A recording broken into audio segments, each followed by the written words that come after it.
एक बार एक बहुत बड़ा बिजनेसमैन एक छोटे से गांव में जा रहा था। वह उस गांव में एक फैक्ट्री लगाने की बात सोच रहा था।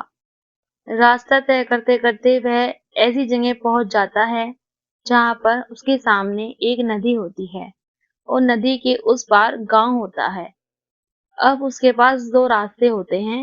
एक कि वह सड़क के रास्ते से घूम करके उस गांव में पहुंचे, जिसमें उसका बहुत समय खराब हो जाता, और दूसरा कि एक नाव में बैठकर सिर्फ 20 मिनट में उस नदी को पार करके उस गांव में पहुंच जाए। उसने अपना टाइम बचाने के लिए उस नाव में बैठने का निर्णय लिया। वह नाव बहुत ही छोटी सी थी, जिसमें एक तरफ एक आदमी बैठा था जो कि नाव चला रहा था, और दूसरी तरफ ये बिजनेसमैन बैठा हुआ था। नाव में बैठने के थोड़ी देर बाद उस बिजनेसमैन ने उस नाव वाले से पूछा, तुझे पता है कि तेरी नाव में कौन बैठा है? तो नाव वाले ने बड़े ही भोलेपन से कहा कि नहीं साहब, मुझे नहीं पता कि आप कौन हैं। तो बिजनेसमैन बोला, क्या तू अखबार नहीं पढ़ता है? अखबार में हर दूसरे दिन मेरी फोटो आती है। तो नाव वाला बोला, अरे साहब, मुझे कहाँ पढ़ना लिखना आता है। मैं बहुत छोटा सा था जब मेरे पिताजी गुजर गए थे, तो अपने परिवार का ध्यान रखने के लिए मैं बचपन से ही काम पर लग गया और तभी मेरा स्कूल छूट गया। यह सुनकर उस बिजनेसमैन ने उसका मजाक उड़ाते हुए कहा, तुझे पढ़ना लिखना तक नहीं आता है, ऐसी जिंदगी का क्या फायदा? ये सुनकर उस नाव वाले को बुरा तो लगा, लेकिन उसने कुछ नहीं बोला। थोड़ी देर बाद वह बिजनेसमैन उस नाव वाले से बोला, अभी कुछ दिन बाद यह तुम जो जमीन देख रहे हो, यहाँ पर मेरी एक बहुत बड़ी फैक्ट्री होगी, जहाँ पर हमारे ब्रांड की मिनरल वाटर की बॉटल्स बनेंगी। उस नाव वाले को उसकी बात समझ नहीं आई। उसने कहा, क्या बनेगा साहब? फिर बिजनेसमैन थोड़ा सा झुंझला कर बोला कि मेरी फैक्ट्री में पानी की बोतलें बनेंगी, जो तेरे गांव में नहीं बिकेंगी, लेकिन शहरों में बहुत बिकती हैं।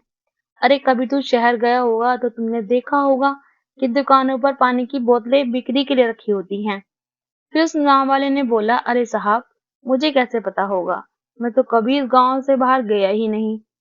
फिर वह बिजनेसमैन हंसते हुए बोला, तू कभी इस गांव से बाहर तक नहीं गया, तुझे पता ही नहीं कि शहर क्या होता है। अरे ऐसी जिंदगी का क्या फायदा?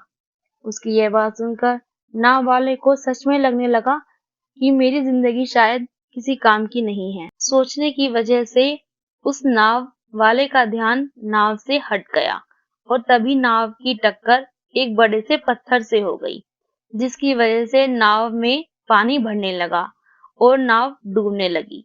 उस जगह पर पानी बहुत ही गहरा था और किनारा दूर था। नाव वाले को समझ आ गया कि अब इस नाव को बचाने का कोई उपाय नहीं है, और वह अपनी जान बचाने के लिए नदी में कूदने ही वाला था। तभी उसने उस बिजनेसमैन से पूछा, साहब, आपको तैरना तो आता है ना? तो बिजनेसमैन घबरा कर बोला, ऐसा क्यों पूछ रहे हो, मुझे तैरना नहीं आता है। उसकी यह बात सुनकर नाव वाले को हंसी आ गई और वह बोला, अरे साहब, आपको तैरना तक नहीं आता, ऐसी जिंदगी का क्या फायदा?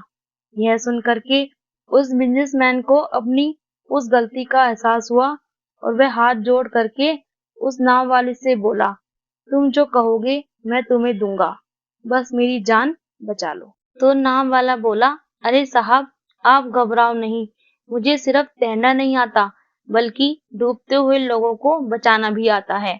आप मुझे कस के पकड़ लो, मैं आपको कुछ नहीं होने दूंगा। और फिर उस नाव वाले ने सिर्फ अपनी नहीं, बल्कि उस बिजनेसमैन की भी जान बचाई। तो इस कहानी से हम एक बहुत बड़ी सीख ले सकते हैं कि जिंदगी में हमें कभी भी किसी का मजाक नहीं उड़ाना चाहिए, या उसे अपने से कम नहीं समझना चाहिए, क्योंकि हमें नहीं पता कि हमें कब, कहाँ, कैसे और किसकी जरूरत पड़ जाए।